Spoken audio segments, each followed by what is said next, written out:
Hoje nós vamos falar sobre terapias holísticas. A gente já vem há algum tempo aí abordando vários assuntos dentro do conhecimento do self. Vimos umas visões filosóficas, compreendendo melhor o processo de autoconhecimento na semana passada. E terapias holísticas têm tudo a ver com esse processo, né? Na verdade, as terapias são ferramentas que a gente tem para acessar muitas das questões que a gente vem carregando ao longo dessa e de outras vidas, né, de todos os nossos bloqueios. As terapias holísticas, elas vêm tratar o ser humano de maneira integral, ensinando principalmente, né, as pessoas que não estão acostumadas com essa visão, essa abordagem holística sobre a vida, né? Nas terapias holísticas, na terapia alternativa, como começou a ser tratado também aqui, principalmente no Ocidente, né? Ali na década de 70, 80, eram as terapias alternativas. E que a gente sabe que a ciência nunca reconheceu isso muito bem, né? Mas de uns tempos para cá, vem tendo todo esse reconhecimento, as pessoas estão compreendendo o que são as terapias holísticas e utilizando isso como ferramenta. Então, hoje, vamos começar falando sobre o que é o holismo. Eu sempre trago aqui para vocês, primeiro, uma visão, né, daquilo que a gente pode encontrar no dicionário, né? O que é o holismo, o que é a terapia holística, para a gente ter uma base de conhecimento para depois adentrarmos em como as terapias funcionam, né? Vou abordar aqui quais são as terapias mais procuradas no Brasil, a minha visão como terapeuta. Vou falar um pouquinho aqui sobre as técnicas que eu tenho no meu currículo, que é onde eu posso aprofundar com experiência, né?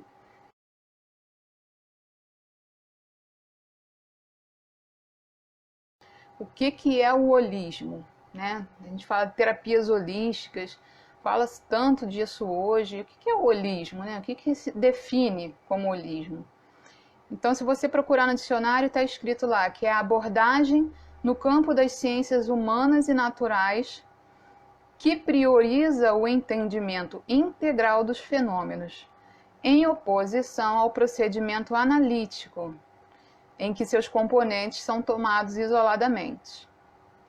Ou seja, holismo é uma visão que abrange o todo, né? Enquanto que o processo analítico acontece quando o todo é desmembrado e se analisa uma parte somente. O que acontece com a ciência, né? A ciência, tanto que na área médica você tem as especializações, você desmembrou o conhecimento em pequenas partes para se aprofundar numa área só, né? Esse é um procedimento analítico. Agora, o holismo, ele vai buscar informações de um contexto maior para que se trabalhe o ser humano de forma integral, em todos os seus aspectos, que nós consideramos como físico, mental, emocional e espiritual. Tudo aquilo que norteia a condição humana, tá?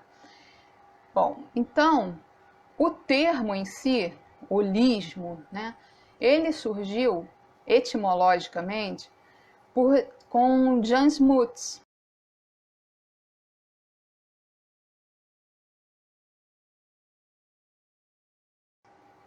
Jan Smuts foi o primeiro ministro da África do Sul e ele lançou um livro em 1926. Ele lançou um livro chamado Holismo e Evolução.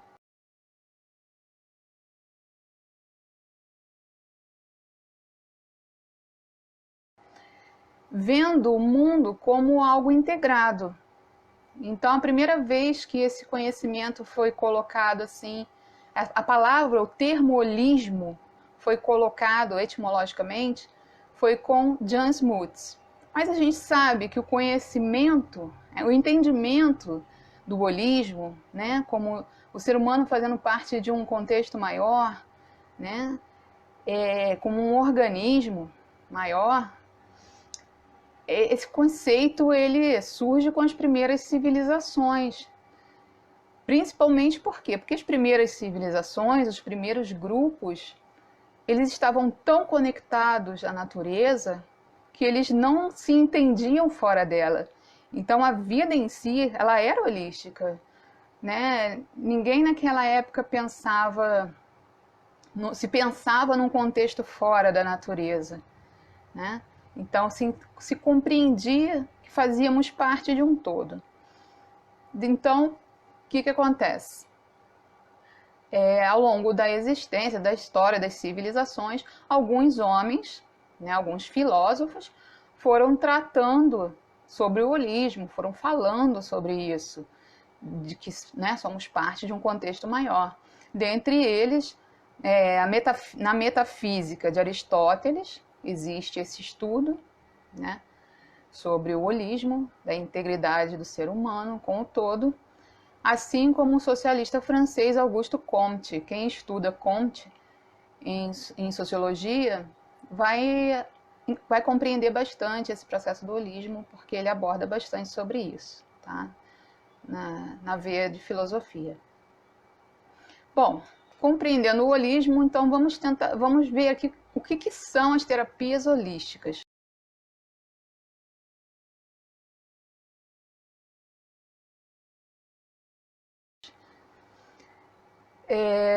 Também, se você for procurar, né, descrição, um dicionário, vai estar escrito lá que é toda terapia que aborda o problema a ser tratado como um todo. Conhecida também por terapias alternativas, por não serem reconhecidas como ciência. São tratados como pseudociência. Por mais que a gente já saiba, né, que algumas delas já foram até retratadas em laboratório, né? Então, a sua eficácia muitas vezes até maior do que medicação alopata, né? Mas ainda há muito questionamento, mas as terapias holísticas já são muito bem aceitas hoje. Por quê? Porque surgiram resultados diante dela. Então, até a Ayurveda, né, que é a base da medicina na Índia, ela ainda sofre resistência aqui no Ocidente, mas aos poucos está sendo reconhecida. As faculdades, por outro lado, não querendo perder, né, o momento do boom das terapias holísticas, começou a pegar para si, né, como sempre, né, eles começam a pegar para si a representatividade desse conhecimento. Então, como já está sendo mais aceita, a medicina está puxando algumas dessas técnicas para si, como a acupuntura, né? Nós sabemos que a acupuntura já está sendo reivindicada pela área médica há bastante tempo. E aí, para uma pessoa praticar acupuntura, ela teria que passar pelo curso de medicina, né? Aí são questões a ser, assim, há um grande duelo em relação a isso, né? Porque é uma prática milenar que sempre existiu, com pessoas especializadas, técnicas, e de repente entrar na área médica e ser obrigatório, né? Isso já causou muita polêmica. Bom, outras técnicas que estão sendo assim muito visadas pela área acadêmica, né? São a cromoterapia. Quem está ligado à área acadêmica sabe que muitas faculdades e universidades já instituíram como disciplina complementar a cromoterapia, o reiki, a fitoterapia, a aromoterapia. Por um lado, isso é muito bom, quando você aceita o terapeuta, né? Isso é muito bom para a área da terapia, para o terapeuta, para a profissão de terapeuta holístico, a pessoa poder exercer isso como profissão. Agora, você querer tirar isso da mão do terapeuta já é bastante controverso, né? Já é complicado. E vamos ver no que vai dar tudo isso. Nós estamos vivendo um novo momento do planeta Terra. Vamos ver se há um reconhecimento maior, né, do holismo. Então, são muitas as terapias holísticas. Não teria como a gente abordar sobre todas elas. Ficaríamos aqui semanas. Tá? Das mais técnicas às mais vibracionais. Aquelas que são mais sutis, né, vamos dizer assim. Cada qual atuando com o princípio de restabelecer a saúde do corpo, da mente, das emoções e do espírito. O espírito aqui não entende-se religião, entende-se, né, corpo espiritual, os corpos sutis que formam, né, a condição humana e que não estão ligados a nenhuma religião em si.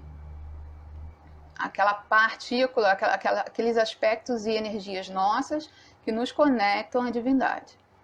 Tá? Então, no Brasil, quais são as terapias mais procuradas? As terapias holísticas, vamos ver, né? São principalmente aquelas que atuam no corpo físico e emocional, como um complemento da medicina. Infelizmente, no Ocidente, e a gente vai falar aqui do Brasil, as pessoas costumam buscar as terapias holísticas depois que elas já estão num processo degenerativo, depois que elas já estão sofrendo algum problema, principalmente de ordem emocional e física, já estão doentes, né? Infelizmente, porque no Oriente entende-se que qualquer terapia, qualquer técnica, ela é um processo de prevenção. Você prevenir a sua saúde, seja ela física, mental, emocional ou espiritual. Então, aqui no Ocidente a gente tem ainda, né, essa dificuldade ainda da gente ser procurado somente quando as pessoas já estão mal, tá? E aí o que acontece? As pessoas chegam até você querendo um milagre, infelizmente. Elas não vão fazer um trabalho preventivo, elas querem que em poucos dias, poucos meses, você resolva um problema que ela gerou ali durante anos, porque, em geral, uma patologia, ela começa a se formar nos planos sutis, né? Devido a algum trauma que você tenha tido, de ordem físico, mental, emocional ou espiritual, e você leva em torno de 8 anos com aquele problema até que ele se manifeste numa doença. E aí as pessoas levam 7, 8 anos formando uma doença e querem em pouco tempo resolvê-las assim, externamente, né, com uma técnica externa. E não é esse o processo, né? Não cabe ao holismo, isso não é holismo, né? Então aqui no Brasil, acaba que as técnicas mais procuradas são a cromoterapia, porque ela também já é reconhecida pela Organização Mundial da Saúde, assim como o reiki, a fitoterapia, né, florais, os florais que iniciaram lá com os florais de Bach, mas hoje tem várias vertentes de florais, tá? A acupuntura, que é uma técnica milenar chinesa, onde se utilizam agulhas que são aplicadas nos meridianos energéticos do corpo para diversos tratamentos. Então aqui, gente, eu não vou entrar a fundo nessas técnicas, até porque eu não trabalho com elas, tá? Eu vou falar com as que eu trabalho mesmo. Fitoterapia. A fitoterapia tem mais de 8.500 anos. Ela é a base, a fitoterapia, ela na verdade é a base de todos os povos tribais, né? Até hoje, né? Quem não tomou um chazinho da vovó, né? Quem não foi num terreiro e recebeu um chá, um banho de ervas, né? A gente sabe que a natureza é aquela que nos fornece o princípio ativo para todas as curas, né? Então a fitoterapia, ela no Brasil, ela é bem recebida porque vivemos num país, né, muito ligado à terra, muito ligado ao cultivo de plantas e ervas fitoterápicas. E ela se consolidou mesmo há 3.000 anos antes de Cristo, a fitoterapia.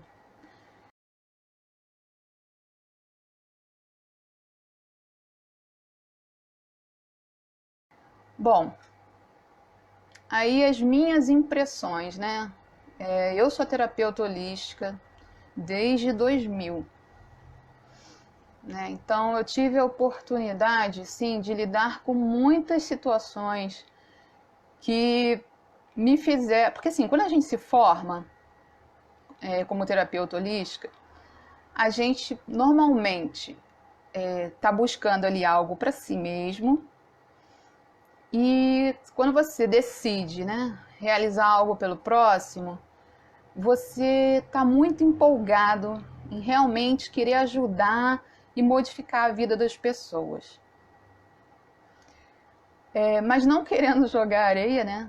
A gente tem que ter muita cautela ao lidar com a energia de outras pessoas. Então, quando você aplica as técnicas em si e na sua família ali mais próxima, é um processo. Agora, quando você começa a lidar com o público, você tem que ter muita proteção, muitas limpezas, porque você está mexendo com uma energia que não é sua. Você está mexendo com a energia de pessoas que estão em desarmonia. Então, ao longo do tempo, a experiência que você vai ganhando vai te calejando, vai te ensinando a como proceder. Por mais que o teu mestre ali na hora que está te sintonizando, ele te explique sobre isso, é só o caminho mesmo que você vai pegando e criando uma conduta como terapeuta, né? Então, eu vou falar aqui sobre aquilo que eu vivenciei, o que eu acho que, né, diante do próximo, o que eu acho que deveria ser considerado, e depois como eu escolhi, diante desses fatos, proceder. Então, bom, quando você se torna um terapeuta holístico, uma das coisas que poucas pessoas te falam é que você se torna uma lixeira emocional dos outros. Ou seja, você vai receber emocionalmente aquelas pessoas estão chegando ali cheias de expectativas, cheias de esperanças, né? Elas estão querendo conhecimento, estão ávidas por conhecimento e por resolver os seus problemas. Então, você tem que ter consciência disso. Você vai se tornar uma lixeira emocional. As pessoas também querem milagres, como eu expliquei. Uma doença leva em torno de 8 anos para se manifestar no corpo físico, e as pessoas chegam querendo que você resolva a vida delas em poucas sessões, né? É bastante complicado isso. As pessoas também fazem de você um objeto de adoração. Você conseguindo resolver ou não o problema dela, ela começa a ter pensamentos sobre você. Ela está em casa, ela sente uma dor, ela automaticamente pensa em você. Ela te liga. Ah, tive tal resultado. Então ela cria expectativas que estão relacionadas a você, terapeuta. Outra questão, o desgaste emocional de querer realizar uma cura. Você como terapeuta, principalmente no início, você quer ajudar as pessoas e quer que funcione. E na maioria das vezes, não ocorre pela falta de autoconhecimento. Muitas vezes o processo de cura da pessoa não vai acontecer ou não vai acontecer de imediato, porque as pessoas não estão na busca de autoconhecimento. Então elas vão receber técnica, vão ficar ali fazendo as técnicas com você, mas muitas vezes nem vão ter resultado. Outras vezes terão resultados. E aí vão criar ainda mais uma energia de adoração, achando que você é salvadora, que salvou a vida dela, que você... Então isso acontece também, tá? O cliente que não entende a necessidade da troca e acha que você deve curá-lo de graça. Gente, isso foi uma das maiores questões. Fora que isso não é um trabalho somente do terapeuta, o maior responsável é o próprio cliente, mas acham que você tem que fazer tudo, né, Bia? É isso aí. Porque as pessoas chegam muito cruas, né? E uma visão deturpada da terapia, né, do terapeuta. Então, essa outra questão que eu estou levantando aqui foi muito difícil na década, ali no início dos anos 2000 para cá, né? Começou a se levantar muito esse questionamento, porque o terapeuta foi reconhecido como profissão. E aí as pessoas começaram a questionar a cobrança do serviço, achando que você está fazendo ali o trabalho como se tu fosse um curador espiritual, como se tu fosse uma entidade que tivesse a obrigação de curar as pessoas, né? Então, é muito importante as pessoas terem o entendimento de que dinheiro é a tua energia manifestada num pedaço de papel. E que um trabalho, e tudo na vida é realizado através de trocas. Quando você está conversando com alguém, cordões ligam você à pessoa e é uma troca energética. Não é diferente com a terapia holística. Você está realizando uma troca. Você está passando um conhecimento e uma frequência para a pessoa que você estudou, investiu o seu dinheiro num curso e você está, por mais que você não esteja doando a sua energia ao passar, por exemplo, uma técnica de Reiki, porque tem uma fonte fornecedora dessa energia, você está doando o teu ectoplasma, você está doando o seu momento, a sua hora que você podia estar em casa com seus filhos. Está sendo uma entrega, uma doação. E para que essa troca ocorra de maneira justa, tem que haver a troca energética. E o dinheiro é sim, gente, a sua energia. Se você gasta o seu dinheiro com bebida, com noitada, qual é a diferença de você pagar por um bem que uma pessoa pode fazer por você? Então, a terapia holística, o terapeuta é uma profissão. E remunerar esse profissional é tão importante quanto você remunerar o lixeiro que recolhe o seu lixo. Entende? É um serviço. Não é porque eu tenho um conhecimento maior sobre uma técnica, sobre espiritualidade, sobre o caminho de autoconhecimento, que eu tenho a obrigação de parar a minha vida para te dar isso. Porque isso é uma obrigação sua como ser humano. Se você entrou num processo degenerativo, seja físico, mental, emocional ou espiritual, foi pelas escolhas que você fez. E não tem nada a ver com o terapeuta. O terapeuta é uma pessoa que se especializou nesse conhecimento e que está ali para te oferecer um serviço, para te auxiliar. Mas não tem obrigação. Se ele quiser te dar gratuitamente, é diferente, tá? Então, um dos grandes motivos da gente sempre estimular as pessoas que recebem uma técnica a depois procurarem se formar numa das técnicas para se auto-aplicar é isso, né? É muito importante isso. A outra questão. A pessoa se torna dependente da técnica e de você e não busca a autocura. Ela quer só deitar ali na maca e receber a técnica e depois chega em casa, ela quer continuar tendo os mesmos hábitos que ela tinha. Ela não está num caminho de autocura, buscando seus processos internos. Não, ela quer chegar ali na mesa, deitar ali na maca e você resolver os problemas dela, né? Bom, o entendimento do holismo, incluindo questões de ordem espiritual, essa é uma outra coisa, né? Como as pessoas são condicionadas a olhar para o lado de espiritualidade ligada à religião, infelizmente elas não buscam um equilíbrio da sua própria espiritualidade.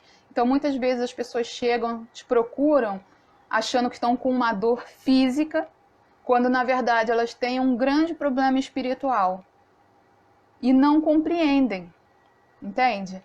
Elas têm muitas vezes chips, implantes, magia negra em cima delas e elas simplesmente ignoram esse conhecimento e acham que estão tendo um derrame, um problema físico, quando na verdade é vibracional, é energia que elas estão recebendo negativa. Essa é uma das grandes dificuldades também como terapeuta que a gente encontra. E por exemplo, se você é formado em Reiki, se você faz Reiki, um Reiki tradicional, você muitas vezes não vai estar apto para botar a mão numa pessoa que está com magia negra. Então a gente tem que também ter discernimento de pegar, olhar aquela situação e encaminhar essa pessoa para um profissional, né? Alguém que esteja capacitado a realmente ajudar aquelas pessoas. Porque senão, ao invés de você não ajudar a pessoa, além de você não ajudar, você vai estar se prejudicando. Porque se você não tem os ancoramentos e as proteções e um trabalho firmado para fazer uma limpeza dessas, né? Então, diante de todas essas impressões que eu ganhei ao longo da minha experiência como terapeuta holística, eu decidi, né, criar alguns protocolos para mim, para o meu trabalho como terapeuta.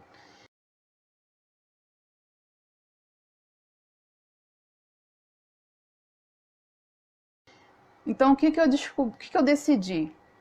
Primeira coisa, ao realizar uma anamnese, assim que eu recebo uma pessoa que está interessada numa prática, numa técnica, a gente faz uma anamnese, né? A gente faz um levantamento da vida da pessoa e deixar tudo isso que eu acabei de falar, deixar isso bem esclarecido para as pessoas, deixar isso bem claro. O que eu falo para as pessoas? Você tá chegando com um problema. Você não pode esperar de mim milagres. Você não pode fazer de mim um guru, uma adoração, porque eu não sou um ser, né, para ser adorado. Não crie desgastes emocionais na nossa relação, entendeu? Eu não trabalho gratuitamente no sentido de que eu sou um terapeuta, eu sou um profissional. Explicar o real valor do dinheiro, o que é o dinheiro, a energia do dinheiro. Eu vou explicando todos esses passos que eu falei para que a pessoa tenha um entendimento, uma compreensão do que é a terapia holística, de como eu trabalho. E então eu vou e começo a fazer uma análise da pessoa. E depois de muitos anos, depois de algum tempo, né, você trabalhando, atendendo o público, você começa a ter um discernimento. Por exemplo, atender somente casos que realmente você percebe que são possíveis de evolução. Entende? Não é porque a pessoa te procura, é óbvio que quando uma pessoa te procura, é sinal que existe uma sintonia ali. Mas é aquilo que eu falei, se você não está apto, você encaminha essa pessoa para um outro profissional. Agora, é importante você sentir uma confiança de que o trabalho vai se desenvolver, né? E aí, como é que eu faço isso? A gente tem um feeling de sentir se o trabalho vai ser bem desenvolvido ou não. Você pode fazer um ancoramento com a sua hierarquia espiritual que você trabalha e ali perguntar qual trabalho deve ser feito. Eu costumo utilizar muito também a mesa radiônica, que é um trabalho com radiestesia radiônica, onde eu faço a avaliação do meu cliente e pergunto ali quais técnicas devem ser utilizadas, o tempo e até mesmo o valor. Eu sou uma pessoa que eu nunca tive muito noção assim do quanto cobrar nos atendimentos, sabe? Então eu sempre pergunto, porque às vezes você sabe que a pessoa não tem uma condição de te remunerar bem e tá passando e precisa do seu auxílio. Então você faz com um valor chave ali, um valor determinado para aquela pessoa. Mas isso tudo eu tento fazer, né, com aval daqueles que me dão suporte no trabalho, nas minhas técnicas, que é a minha relação com o meu povo espiritual, né? E mesmo como terapeuta, gente, como tudo na vida, a gente tem pessoas éticas e terapeutas que não vão ter ética alguma, né? E muitas vezes é isso o que tira a expectativa boa das terapias holísticas, né? Charlatanismo você tem em qualquer área. Bia tá falando aqui, tem gente que não quer sair do problema, muitas vezes é até inconsciente, e nem ela mesma sabe disso. Daí a importância do autoconhecimento. Exatamente, Bia. Isso mesmo. Então, outra coisa que eu costumo fazer, que eu acho assim, que a maior parte dos mestres, né, de todas as técnicas, costumam falar, e algo que eu faço também como terapeuta é direcionar a pessoa para que ela busque por si só. Ou seja, você faz a técnica durante um tempo, auxilia, harmoniza aquela pessoa, sua frequência, né, suas frequências, e depois de um tempo você começa a conversar com ela, dela procurar uma técnica que ela se identifique e fazer um curso, né? Aprender a utilizar aquela técnica para ela fazer em si, nos seus familiares e quem sabe até se tornar um terapeuta holístico, né? Isso é bem bacana e aí você percebe um desenvolvimento porque ela vai ganhar um conhecimento grande e aí o trabalho de autoconhecimento ali é bem potencializado.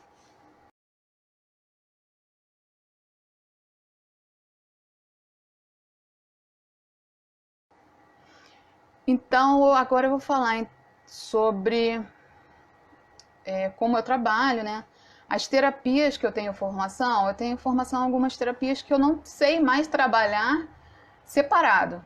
Eu trabalho todas elas em conjunto, né? Como eu falei, como eu sigo muita informação da minha própria hierarquia, eu vou ali tendo uma sensibilidade mediúnica do que fazer, conforme eu vou sentindo a vibração da pessoa. Então, o meu currículo holístico, eu vou mostrar para vocês aqui o comando Flor de Lótus. Deixa eu dar uma viradinha aqui na câmera para vocês verem. Para quem não conhece ainda o comando Flor de Lótus, o blog, quando você abre o blog, lá em cima você tem o comando Flor de Lótus, a divulgação sempre das lives, e lá no finalzinho, você passa tudo, lá no finalzinho, você tem lá sobre o meu currículo holístico. Aí você tem lá, Graziela Stabile, é terapeuta holística e atua junto ao público utilizando técnicas de tratamento do ser humano em todos os seus aspectos, físico, mental, emocional e espiritual. E ainda equilibrando energias de animais, ambientes, situações e objetos que possam estar em desarmonia com o todo. Aí ali tem uma descrição, uma listinha das técnicas que eu costumo trabalhar e são essas técnicas que eu vou falar hoje aqui, porque, como eu disse, são as técnicas que eu conheço mais a fundo. Então, as pessoas às vezes me perguntam, Grazi, você já tem tanto tempo de estrada, né? Por que você não fez um mestrado? Por que você não inicia as pessoas?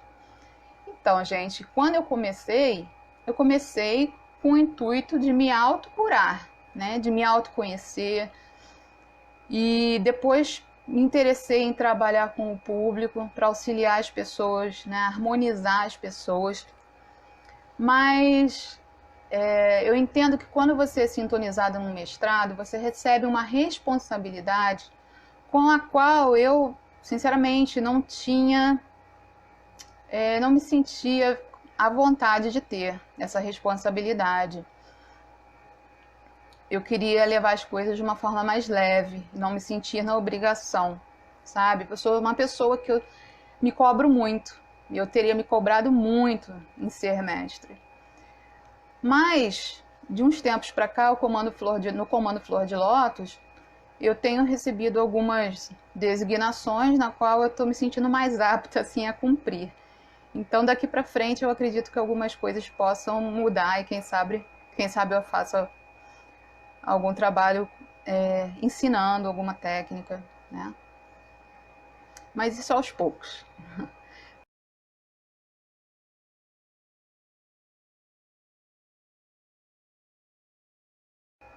Então, eu tenho como técnica Reiki o método Usui, que é o primeiro Reiki, assim, né? Vamos dizer, Mikao Usui, que fez a sua prática de 21 dias no Monte Kurama, no Japão, e ele recebeu uma gama de um pacote de informações para que ele trabalhasse. Ele já trabalhava com energia de cura, né? Mas para que ele trabalhasse sem gastar sua energia vital. Então ele acessou a fonte do Buda da compaixão, Avalokitesvara, né, que é a fonte da energia do Reiki. E aí Mikao Usui desce a montanha e começa a trabalhar a energia de cura sem ter gasto energético. Então, o Reiki método Usui é o Reiki básico, assim, no sentido de que é a origem do Reiki, né? Mas diversas outras linhagens de Reiki existiam e continuam a surgir, tá?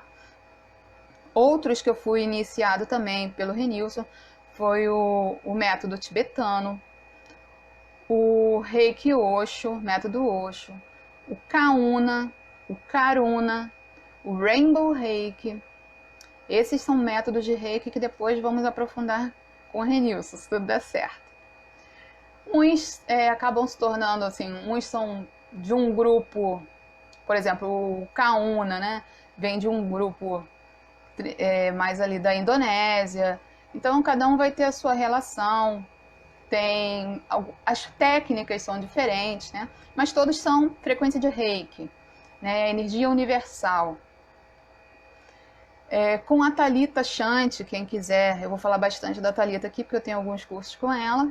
E com ela eu fiz o Reiki Seikin Seikhan, que é um Reiki de origem egípcia, que está muito ligado ao despertar da chama trina, do cardíaco, uma técnica de Reiki que resgata o sagrado feminino também, resgata energias do Antigo Egito, algumas ativações ligadas às nossas hierarquias do Antigo Egito, tá? Muito, muito bacana também. Fiz o Orixá Reiki, que é o Orixá Reiki magnificado, e o Reiki Onron, que são os reikis da linha do Rodrigo Romo, que eu vou abordar mais pra frente aqui, porque o Rodrigo Romo é uma, é uma coisa à parte, sabe? A gente tem que abordar ele com mais calma, porque é muita informação. Bom, então vamos falar sobre o Reiki. É uma técnica com mantras e yantras, né? Você tem símbolos e nome de símbolos que ativam uma frequência universal que limpa, harmoniza e reajusta a ordem natural de corpos, emoções e espiritualidade. A imposição de mãos no trabalho do Reiki não é um passe. Um passe, você está recebendo a energia, ou energia vital das pessoas ou de entidades, tá? No Reiki, você tem acesso à energia universal. É como se você fosse uma mangueira, né? Onde você está conectado a uma fonte e você não gasta a sua energia vital. Pelo contrário, você recebe uma parcela dessa energia cada vez que você aplica Reiki. Sendo o terapeuta um canal para que a energia vital universal chegue ao cliente, como eu falei, através dos seus chakras e corpos sutis. E quais são os benefícios do Reiki? Vamos lá. São muitos, gente.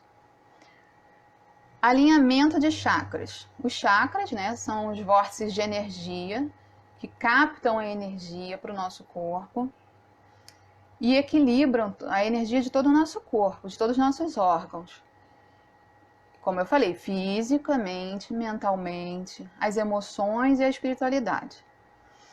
O Reiki ele vai diminuir o estresse, as ansiedades, vai te acalmar, vai te trazer paz.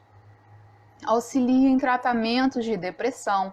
Então, muitas pessoas que tomam até medicação para depressão se beneficiam muito com a técnica Reiki, que ela acalma bastante. E uma Algo que a gente aprende no Reiki que é muito benéfico é a gente aplicar o Reiki nas medicações. Isso ajuda muito a tirar os efeitos colaterais de medicações. Tá? Então, o Reiki atua em pessoa, em medicações, em animais. Os animais são muito sensíveis à energia do Reiki. O Reiki diminui dores crônicas, para quem tem problemas de coluna, dor de cabeça, dor muscular, né? O Reiki ele vai relaxar muito e beneficiar nesse ponto. Alivia muito a insônia, quem sofre de insônia. Bom, aumenta muito, ajuda muita gente, como acalma, harmoniza, ela vai ajudar na liberação de serotonina e de endorfina, né? Os hormônios que nos trazem sensações de prazer, de bem-estar, relaxamento e de paz. O Reiki também gera sentimentos de esperança e autoconfiança. Muito benéfico também, muito indicado o Reiki para gestantes. Por quê? Porque não tem contraindicação.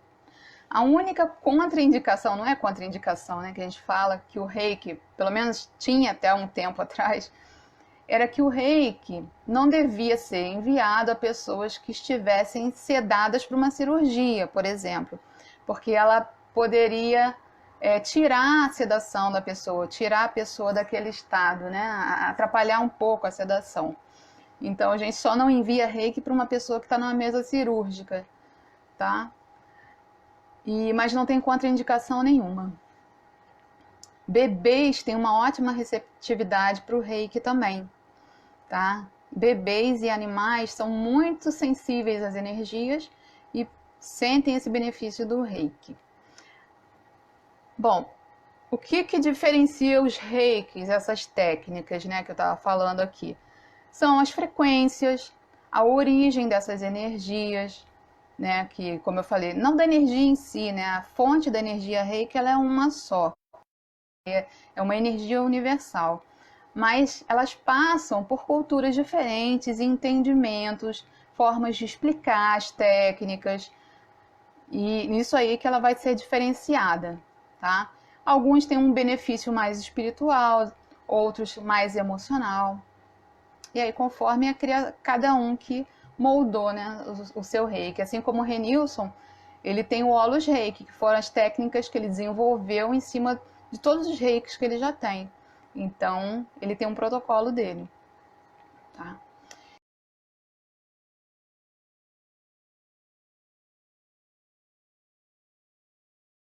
Então, a outra técnica que eu utilizo já há alguns anos, eu acho que eu fiz portal radiônico com a Thalita Chante.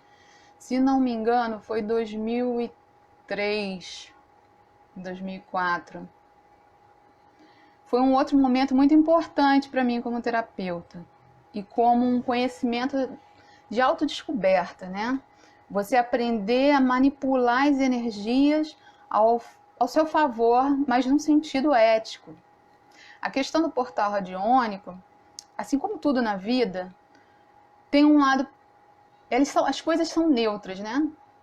E se a gente vai usar para o bem ou para o mal, tem a ver com a nossa ética, com a nossa conduta, correto? E o portal radiônico não é diferente, porque o portal radiônico é um trabalho de radiestesia radiônica. Você está manipulando energias. E aí a intenção do trabalho radiônico como terapia é manipular as energias buscando equilíbrio, limpezas, equilíbrio, cura de corpos físicos, mentais, emocionais e espirituais, tá? Então eu fiz o portal radiônico com a Thalita Chante, que é a mesa radiônica avançada. Existem hoje centenas de mesas radiônicas. Cada terapeuta cria sua mesa conforme o seu trabalho, conforme a hierarquia que trabalha, tá? Mas é basicamente o quê? O uso de radiestesia radiônica, ou seja, você tem uma mesa com símbolos com os quais você vai trabalhar e você trabalha com o pêndulo, com a energia frequência giratória de pêndulos. te dando respostas, onde mentalmente você tem um trabalho ali de verificação, onde o pêndulo ele é a extensão do seu inconsciente. Então você vai fazer perguntas e o pêndulo vai te responder como sim ou não. Ou tem algumas réguas, tem algumas coisas que você utiliza também como instrumento ali no portal. E tem vários protocolos para se trabalhar com o portal radiônico, né? Mas você consegue ali dados vibracionais sobre probabilidades, medindo pessoas, animais, objetos e lugares. Com frequência vibratória acima de 888 angstroms. Então, a potência vibratória de um portal radiônico é altíssima. 888 angstroms são os portais mais comuns. Existem outros que potencializam muito mais. Hoje, dependendo da hierarquia que você trabalha com angstroms e com tachyons e gravitons, né? Que aí você entra na física. Gerando um campo magnético capaz de concretizar mudanças. Você vai realizar mudanças, né? E você precisa entender de física quântica para saber que isso é real, que isso não é uma invenção, né? Bom, trabalha-se qualquer setor da vida. Então, no portal radiônico, a gente costuma trabalhar, por exemplo, questões financeiras, limpeza, mas como? Você faz limpezas no passado, presente e futuro, em todos os níveis da consciência e sempre na ordem divina perfeita do Criador, para sempre andar reto, para não fazer besteira, porque principalmente como terapeuta, você vai estar mexendo na vida do outro. E isso é algo bastante relevante, a gente tem que ter muito cuidado. Você está botando a mão na cumbuca dos outros. Você tem que ter consciência, quando você está mexendo no passado, presente e futuro de alguém, você vai estar mudando a realidade da pessoa. Isso é de grande responsabilidade, tá? Deve-se, antes de tudo, verificar junto à hierarquia da pessoa se o trabalho pode ser feito. A gente tem que respeitar esses protocolos, né? Bom, o que eu costumo trabalhar no portal radiônico? Limpeza e ativação das conexões da pessoa, como chakras. Você pode limpar chakra, chama trina, glândulas. Você faz uma verificação em tudo isso da pessoa. Você pode trabalhar a sensibilidade mediúnica da pessoa, atuando, pedindo um aumento da sensibilidade mediúnica da pessoa, tá? Para que a pessoa se torne mais consciente dos seus processos internos. Você faz uma limpeza, o meu portal, ele tem o próprio baguá. Você, até para abrir, você faz uma limpeza no seu baguá pessoal e depois uma limpeza no baguá do seu cliente. Que é o quê? A sua energia de trabalho, amigos e viagens, criatividade e filhos, relacionamentos, prosperidade, família, espiritualidade, todo o baguá. Ele tem que ser harmonizado. E do seu cliente é muito bom que você faça também. Trabalho de cura e perdão dos processos que estão aprisionando a pessoa. Aquilo que a gente já vem trabalhando aqui, né? Nas lives do Comando Flor de Lótus. A limpeza de tudo aquilo que nos aprisiona. Porque se você começa a fazer um trabalho de cura, mas não se livra das amarras vibracionais que você tem, pode até acontecer uma cura, mas aí gatilhos fazem você recuperar todo aquele processo negativo, tá? Se você não rompe os laços, os cordões negativos, né? E todos os contratos do passado que você um dia aceitou e que estão te fazendo mal. Então, cura e perdão dos processos como ancestralidade, linha de passado, presente e futuro. Tudo isso pode ser trabalhado no portal radiônico, tá? Rastreamento, análise, limpeza e encaminhamento de consciências, miasmas, elementais, hologramas, chips, implantes, nanotecnologias, aparelhos de limitação autoimpostos ou por contratos dessa e outras realidades. Tá? Então, assim, É muita coisa. Tudo você pode trabalhar no portal radiônico, na verdade. Todas as frequências. E duração? Quanto tempo se leva para fazer um portal radiônico? Depende muito, né? Como eu falei, a gente sempre deve buscar junto à hierarquia da pessoa como realizar o trabalho. Então pode ser o atendimento, pode ser um atendimento só para fazer alguma coisa específica. Você tem trabalhos também que levam 19 dias, 21 dias. Isso vai muito do que a pessoa está indo buscar, tá? Eu costumo, meu atendimento de portal radiônico, eu levo em torno de 3 horas com uma pessoa. Tá? Bastante tempo, porque é muita coisinha para ser limpa.